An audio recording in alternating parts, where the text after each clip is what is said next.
রথ যাত্রার সেই সকালটা রাস্তার ধারে সার বেঁধে দাঁড়িয়ে অপেক্ষা করছে মানুষ, বিশেষ করে মহিলারা। চোখে উত্তেজনা, মনে ভক্তি, কিন্তু অবাক ব্যাপার, রথ আসছেই না। রাজা টানলেন, সৈনিক টানলো, পুরোহিত টানলো, ধনিক লোক টানলো, কিন্তু রথ এক ইঞ্চিও নড়ল না। তাহলে প্রশ্ন হলো, শেষ পর্যন্ত কে চালালো সেই রথ? উত্তরটা শুনলে তুমি সত্যি অবাক হয়ে যাবে, চমকে যাবে। হ্যালো বন্ধুরা, তোমরা দেখছো সাহিত্য প্রগতি, আর আজ আমরা আলোচনা করতে চলেছি বিশ্বকবি রবীন্দ্রনাথ ঠাকুরের অসাধারণ একটা রূপক নাটক রথের রশি নিয়ে।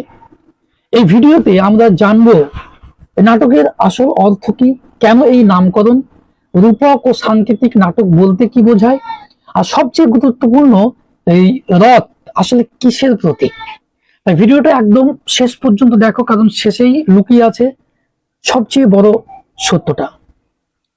দেখো, এই নাটক প্রথমে 1923 সালে রথ যাত্রা নামে প্রকাশিত হয়েছিল। পরে 1932 সালে কবি নিজেই নাম পরিবর্তন করে নাম বদলিয়ে দেন, বিক্রি করে দেন, রথের রশি করে দেন। তাহলে কেন এই পরিবর্তন? কারণ গল্পের আসল শক্তি সেটা কিন্তু রথে নয়, কিসে বলতো? রথের রশিতে। এই যে রথ যেটা বলছি আমি, এটা হচ্ছে মানব সভ্যতার অগ্রগতির একটা প্রতীক। আই রিপিট, রথ হচ্ছে মানব সভ্যতার অগ্রগতির প্রতীক। আর রশি, এটা হচ্ছে মানুষের মধ্যে ভালোবাসা, ঐক্যের বন্ধন। এই দুই জিনিস ছাড়া সমাজ এগোতেই পারে না। এটাই হচ্ছে এই নাটকের কেন্দ্রীয় বার্তা। তাহলে এখানে যে চরিত্রগুলো রয়েছে এই নাটকে, সেখানে নাম নেই কেন? চরিত্রগুলো কেন নামহীন? এই নাটকে তুমি দেখবে কোনো চরিত্রের আলাদা কোনো নাম নেই, কারণ এখানে ব্যক্তি কিন্তু নয়, সমাজের শ্রেণীটাই এখানে কিন্তু প্রধান, সমাজের শ্রেণীটাই এখানে কিন্তু মুখ্য হয়ে দাঁড়িয়েছে। এখানে তুমি পাবে ব্রাহ্মণের নাম, এগুলো একটা শ্রেণী: ব্রাহ্মণ, সৈনিক, ধনিক, নাগরিক, শূদ্র, নারী, মন্ত্রী, কবি।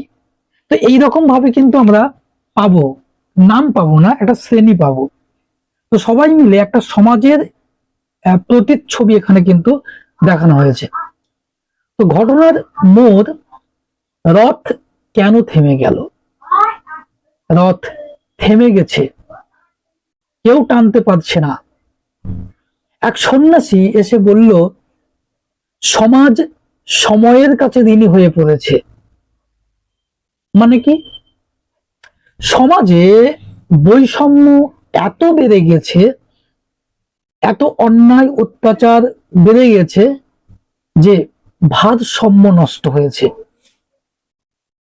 সমাজের ভাঙন তৈরি হয়েছে, বর্ণ বৈষম্যের ভাবনা তৈরি হয়েছে, অর্থ বৈষম্য চলে এসেছে, নারী পুরুষ বৈষম্য দেখা দিয়েছে। উপরের এই যে কথাগুলো আমরা আগে বলেছি, উপরের এই শ্রেণী শুধু নিজেদের নিয়েই ব্যস্ত, নিচের মানুষদের দিকে এরা তাকায় না। এই কারণেই সমাজের পথ হয়ে গেছে উঁচু নিচু, সমাজের পথ হয়ে গেছে অসমান। আর তাই এই রথ কিন্তু এগোচ্ছে না। তাহলে একটা ভুল সমাধান, পূজা করে কি রথ চলে?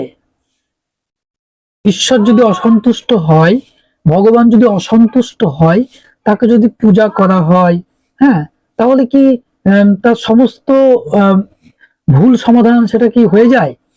মেয়েরা ভাবলো দড়িকে পূজা করলে রথ চলবে, ফুল চন্দন ভক্তি সব ঢেলে দিল, কিন্তু ফল? রাস্তা হয়ে গেল কাদামাখা, রথ এখনো স্থির। কারণ শুধু আচার দিয়ে নয়, ভালোবাসা, ঐক্য দিয়েই এই অগ্রগতি সম্ভব। ধনিক, রাজা, সৈনিক সবাই ব্যর্থ হয়ে গেল, রাজা টানলেন না, তবুও ব্যর্থ। সৈনিক টানলো, হলো না, সেটাও ব্যর্থ। ধনিক টানলো, তবুও না। তখন সবাই অবাক যে সমাজে এত এত এত মানে শ্রেণী রয়েছে, তারা সবাই যখন টানলো শেষে কিছুই হলো না। তাহলে ক্লাইম্যাক্সটা কি আসছে? শূদ্রদের আগমন। শূদ্র হচ্ছে সমাজের নিচু তলার মানুষ। শূদ্রদের আগমন। এবার মঞ্চে এলো সমাজের নিচের শ্রেণী। এতক্ষণ সমাজের উঁচু শ্রেণীরা হাত লাগাচ্ছিল। সমাজের নিচু শ্রেণী, সমাজের শ্রমজীবী মানুষ যারা খেটে খায়, তারা বলল আমরাই তো সব চালাই, আমরা না থাকলে কিছুই চলে না। বোঝা গেল, উঁচু তলার মানুষরা কিন্তু রথকে এক বিন্দু নড়াতে পারলো না, কিন্তু নিচু তলার এই শূদ্ররা, যারা খেটে খাওয়া লোক, তারা কিন্তু বলছে আমরাই তো সব চালাই, আমরা না থাকলে কিছুই চলে না। সত্যি, ওরা না থাকলে কিছুই চলে না। আর তারা একসাথে রশি ধরতেই কি হলো, রথ তখন কিন্তু চলতে শুরু করলো। ফলে এখান থেকে একটা পাওয়ারফুল একটা মেসেজ কিন্তু আমরা পাচ্ছি, একটা বড় শিক্ষা, যে সমাজের অগ্রগতি একা কারোর দ্বারা কিন্তু সম্ভব নয়। কোনো ব্যক্তি একা সে কিন্তু সমাজের ভালো করতে পারবে না, একা সে পরিবর্তন করতেও পারবে না। তার চেষ্টাটাই হবে। সব শ্রেণীর ঐক্য দরকার। যাদের আমরা নিচে রাখি তাদের ছাড়া সমাজ কিন্তু চলে না। মন্ত্রী ও বিপ্লবীর ধারণা, মন্ত্রী বুঝে গেল এটা শুধু রথ চলা নয়, এটা একটা যুগান্তর। অর্থাৎ নিচের মানুষ উপরে উঠছে, অর্থাৎ কি হচ্ছে, পুরনো শাসন ভেঙে নতুন সমাজ আসছে। কবি যেটা বলছেন, সবচেয়ে গুরুত্বপূর্ণ অংশ, শেষে কবি বলছেন, এতদিন সবাই মাথা উঁচু করেছিল কিন্তু রশির দিকে তাকায়নি। মানে ভালোবাসা, ঐক্য, এই জিনিসগুলোকে কেউ গুরুত্বই দেয়নি, তাই তারা ব্যর্থ হয়েছে। তারপর চক্রের সত্য, সাইকেল অফ সোসাইটি। কবি আরো বললেন, আর যারা নিচে তারা একদিন উপরে উঠবে, আর যারা নিচে তারা একদিন উপরে উঠবে, আবার তারা অহংকারী হবে, তখন আবার নতুন মানুষ আসবে। এইভাবে সমাজ বদলাতে থাকে। রূপক ও সাংকেতিক নাটক, সহজ ভাষায় রূপক নাটক যেটা, যা দেখা যাচ্ছে, মানে তুমি যা দেখছো নাটকে, যা পড়ছো, তার আড়ালে অন্য অর্থ কিন্তু আছে। বোঝা গেল, এটা হচ্ছে রূপক। আমি একদম পুরো সাধারণ ভাবে বলছি, যা দেখা যাচ্ছে তার আড়ালে অন্য অর্থ আছে, এটা হচ্ছে রূপক। আর সাংকেতিক নাটক হচ্ছে কি বলতো, প্রতীক ও ইঙ্গিতের মাধ্যমে, প্রতীক আর ইঙ্গিতের মাধ্যমে কি করবে, গভীর সত্যকে প্রকাশ করবে।